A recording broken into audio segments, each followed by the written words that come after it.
बिस्मिल्लाहिर्रहमानिर्रहीम। अस्सलाम वालेकुम।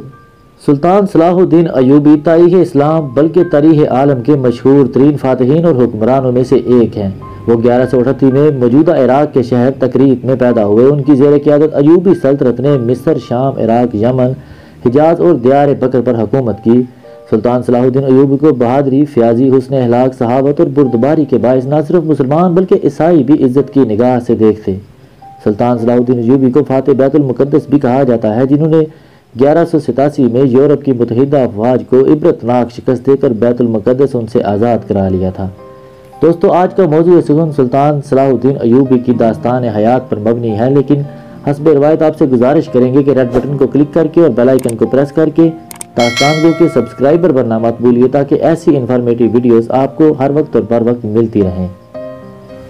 चनाचे ख़वातीन और हज़रात, शुरू में वो सुल्तान नूरुद्दीन जंगी के यहाँ एक फ़ौजी अफसर थे। मिस्र फतह हो जाने के बाद सुल्तान सलाहुद्दीन अयूबी को 1171 में मिस्र में हाकिम मुकर्रर कर दिया गया। नूरुद्दीन जंगी के इंतकाल के बाद चूँकि इसके लायक उनकी औलाद नहीं थी, इसलिए सुल्तान सलाहुद्दीन अयूबी को 1174 में हुक्मरानी पर फाइज कर दिया गया। मिस्र के बाद सुल्तान सलाहुद्दीन अयूबी ने 1182 तक शाम, मौसल, हल्ब वगैरह फतह करके अपनी सल्तनत में शामिल कर लिए।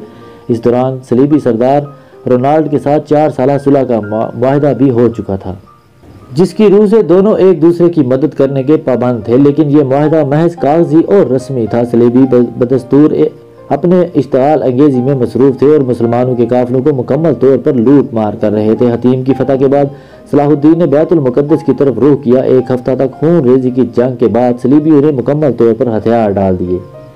बैतुल मुक़द्दस पूरे 91 साल बाद दोबारा मुसलमानों के कब्जे में आया और तमाम फ़लस्तीन में मसीही हुकूमत का खात्मा हो गया। फिर तकरीबन 771 साल मुसलसल मुसलमानों का कब्जा रहा। बिलाशुबा बैतुल मुक़द्दस की फतह सलाहुद्दीन अयूबी का अजीम शान कारनामा था।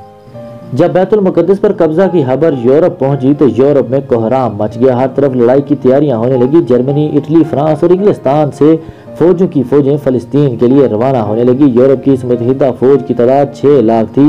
ईसाइयों का सुल्तान के साथ 11 दफ़ा मुकाबला हुआ। सबसे अहम मार्का रसूफ का था। सुल्तान ने जवामर्दी और बहादुरी की दरखशंदा मिसालें कायम की। जब फतह की कोई उम्मीद बाकी न रही तो सलीबियों ने सुलह के लिए दरखास्त पेश कर दी। फरीकैन में सुलह का मुआहदा हुआ, जिसकी वजह से तीसरी सलीबी जंग का खात्मा हुआ। इस सलीबी जंग में सिवाय हिक्का शहर के ईसाइयों को कुछ भी हासिल ना हुआ और वह नाकाम वापस हुए। रिचर्ड शेरदिल सुल्तान की फ़याज़ी और बहादुरी से बहुत मुतासर हुआ। जर्मनी का बादशाह भागते हुए दरिया में डूबकर जान से हाथ धो बैठा और तकरीबन 6 लाख ईसाई इन जंगों में काम आए।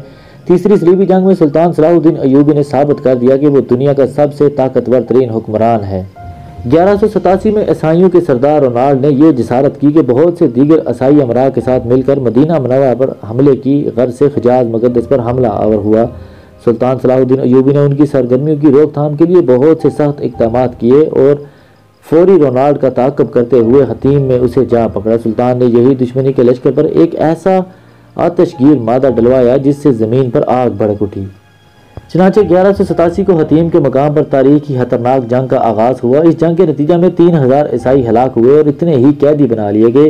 रोनाल्ड गिरफ्तार हुआ और सुल्तान सलाहुद्दीन अयूबी ने अपने हाथों से उसका सर कलम कर दिया। 4 मार्च 1193 में 56 साल की उम्र में सुल्तान सलाहुद्दीन अयूबी इंतकाल कर गए।